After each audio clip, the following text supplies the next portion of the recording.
महंत स्वामी।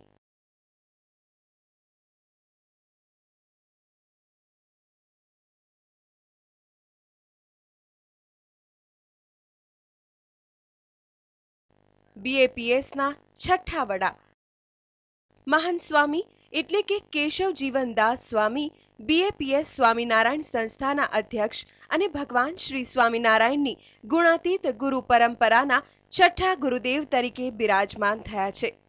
છેલ્લા ઘણા સમયથી બીમાર પ્રમુખ સ્વામીની સાળંગપુર ખાતે સારવાર ચાલી રહી હતી।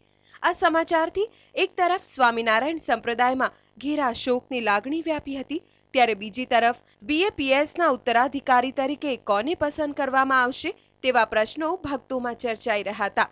તે વખતે 2012ની સાલમાં જ પ્રમુખ સ્વામીની ઈચ્છા પ્રમાણે કેશવ જીવનદાસ સ્વામી એટલે કે મહંત સ્વામીને જ તેમના ઉત્તરાધિકારી બનાવવાનો નિર્ણય લેવાઈ ચૂક્યો હતો। તેઓ પ્રમુખ સ્વામી મહારાજના આધ્યાત્મિક અનુગામી ગુરુવર્ય તરીકે પ્રમુખ સ્વામી મહારાજે આદરેલા અનેક મહાન કાર્યોને આગળ ધપાવશે, પરમ પૂજ્ય સ્વામી શ્રીના જીવન અને સંદેશને પ્રસરાવશે। ત્યારે જાણી લઈએ કે કોણ છે મહંત સ્વામી ઉર્ફે કેશવ જીવનદાસ સ્વામી। મહંત સ્વામીનો જન્મ 13 સપ્ટેમ્બર 1933ના રોજ મધ્યપ્રદેશના જબલપુરમાં થયો હતો। તેમના પિતાનું નામ મણિભાઈ પટેલ અને માતાનું નામ ડાહીબેન છે। તેમના પિતા મૂળ આણંદના રહેવાસી હતા અને વ્યવસાય અર્થે જબલપુર ગયા હતા। મહંત સ્વામીનું મૂળ નામ વિનુ પટેલ છે, પરંતુ તેમના પરિજનો તેમને વહાલથી વિનુ કહીને સંબોધે છે। મહંત સ્વામીએ જબલપુરમાં પ્રાથમિક અને ઉચ્ચતર પ્રાથમિક શિક્ષણ મેળવ્યું છે। પ્રાથમિક શિક્ષણ મેળવ્યા બાદ તેઓ આણંદ આવ્યા અને ત્યાં તેમણે કૃષિ ક્ષેત્રમાં આગળનો અભ્યાસ કર્યો હતો। મહંત સ્વામી મહારાજ 1951-1952માં યોગીજી મહારાજના સંપર્કમાં આવ્યા હતા। ત્યારબાદ તેમણે 1957માં પાર્ષદ દીક્ષા લીધી અને વિનુ ભગત બન્યા હતા। 1961માં વિનુ ભગતે ભાગવતી દીક્ષા લીધી અને સ્વામી કેશવ જીવનદાસ બન્યા।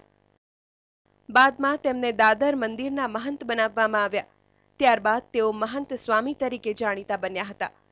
પ્રમુખ સ્વામી મહારાજ સાથે તેમની મુલાકાત 1951માં થઈ હતી। ત્યારબાદ તેઓ અવારનવાર સાથે પ્રવાસ કરતા અને પ્રવચન આપવા પ્રમુખ સ્વામી મહારાજ સાથે પણ જતા।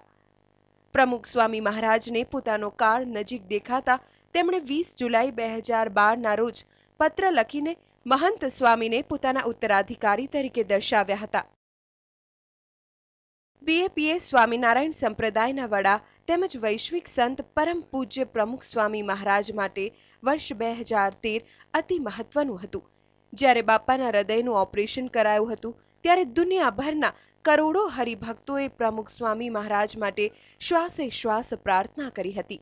જ્યારે બાપા સ્વસ્થ થઈને શાહીબાગ મંદિર ખાતે વિચરણ માટે નીકળ્યા ત્યારે હજારો હરિભક્તો તેમના પાવન દર્શન માટે ઉમટી પડ્યા હતા। ત્યારબાદ પ્રમુખ સ્વામી મહારાજની તબિયત નાદુરસ્ત રહેતા મહંત સ્વામીને જવાબદારી સોંપવામાં આવી। હવે બાપાના અનુગામી તરીકે મહંત સ્વામી વટવૃક્ષ બનેલા સ્વામિનારાયણ સંપ્રદાયને આ જ રીતે આગળ ધપાવશે।